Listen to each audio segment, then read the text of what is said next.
Audio Jungle.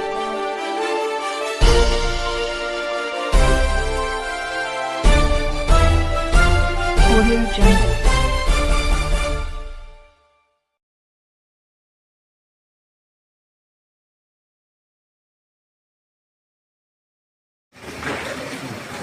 పట్టణంలో Sharada function హాల్లో మరి ఉమ్మడి జిల్లా ముఖ్య నాయకుల సమావేశం ఏర్పాటు చేయడం జరిగింది. ఈ సమావేశానికి ముఖ్య అతిథిగా మా రాష్ట్ర వర్కింగ్ ప్రెసిడెంట్ రజనీ కుమార్ యాదవ్ గారు కార్యక్రమంలో పాల్గొన్నారు. వారితో పాటు ఉమ్మడి మహబూబాబాద్, ములుగు, భూపాలపల్లి, హన్మకొండ, వరంగల్, జనగామ జిల్లాల నుంచి కూడా ముఖ్య నాయకులందరూ కూడా ఈ కార్యక్రమంలో పాల్గొంటున్నారు. మరి ఈరోజు మా ప్రధానమైన ఎజెండా మా తెలంగాణ రాజ్యాధికార పార్టీ ఇచ్చిన పిలుపు మేరకు మా యొక్క జిల్లా కన్వీనర్, కో కన్వీనర్లు, మరి అదేవిధంగా నియోజకవర్గ కన్వీనర్లు కూడా నియమించడం కోసం చెప్పడం జరిగింది. చర్చలో భాగంగా అందరూ కూడా మా నాయకులందరూ కూడా వారి అభిప్రాయాలు చెప్పడం జరిగింది.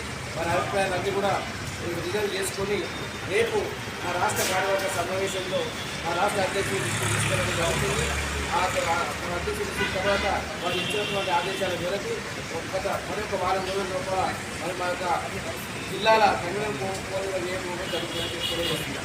అంతేకాక ముఖ్యంగా మా పార్టీ ఏర్పడితే మరి మేమెంతో మాకంతే నినాదంతో మరి ఉమ్మడి వరంగల్ జిల్లా టీఆర్పీ పార్టీకి సంబంధించిన ముఖ్య నాయకులు, కార్యకర్తల సమావేశం జరిగింది. సరే, మా అశోక్ అన్న చెప్పినట్టుగా నాయకులు, కార్యకర్తల యొక్క అభిప్రాయాలన్నింటినీ కూడా సేకరించాం.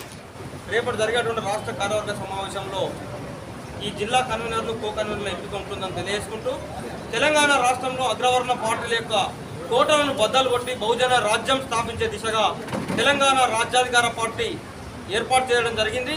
ఈ తెలంగాణ రాజ్యాధికార పార్టీని సంస్థాగతంగా బలోపేతం చేసేటువంటి క్రమంలో ఇన్నాళ్ళు మేమే తెలంగాణకు ఛాంపియన్ అని చెప్పుకుంటున్నటువంటి రాజకీయ పార్టీల అన్నింటిలో కూడా ఒక వణుకు మొదలైంది.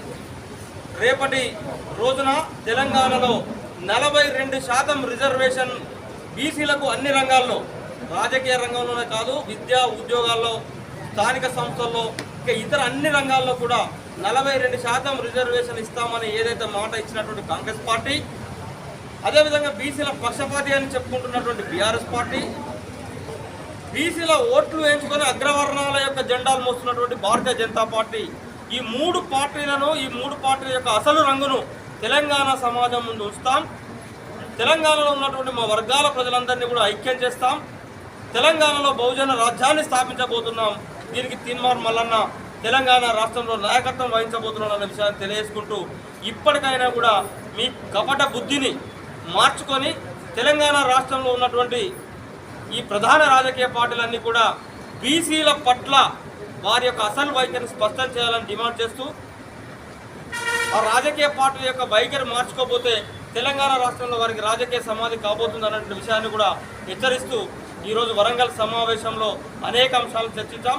రేపటి రాష్ట్ర కార్యవర్గం తర్వాత రాబోయేటువంటి 100 రోజుల్లో తెలంగాణ రాష్ట్రంలో బహుజనుల డంకా మోగబోతుందన్న విషయాన్ని తెలియజేసుకుంటూ తెలంగాణ రాష్ట్రంలో 2028 సంవత్సరంలో తెలంగాణ రాష్ట్రాన్ని బీసీల చేతుల్లో, అట్టడుగు వర్గాల చేతుల్లో పెట్టబోతున్నామన్న విషయాన్ని కూడా తెలియజేసుకుంటూ మరొక్కసారి ఈరోజు సమావేశానికి హాజరైన మా వరంగల్ జిల్లా, ఉమ్మడి జిల్లా నాయకత్వం మొత్తానికి కూడా కృతజ్ఞతలు, ధన్యవాదాలు తెలియజేస్తాం.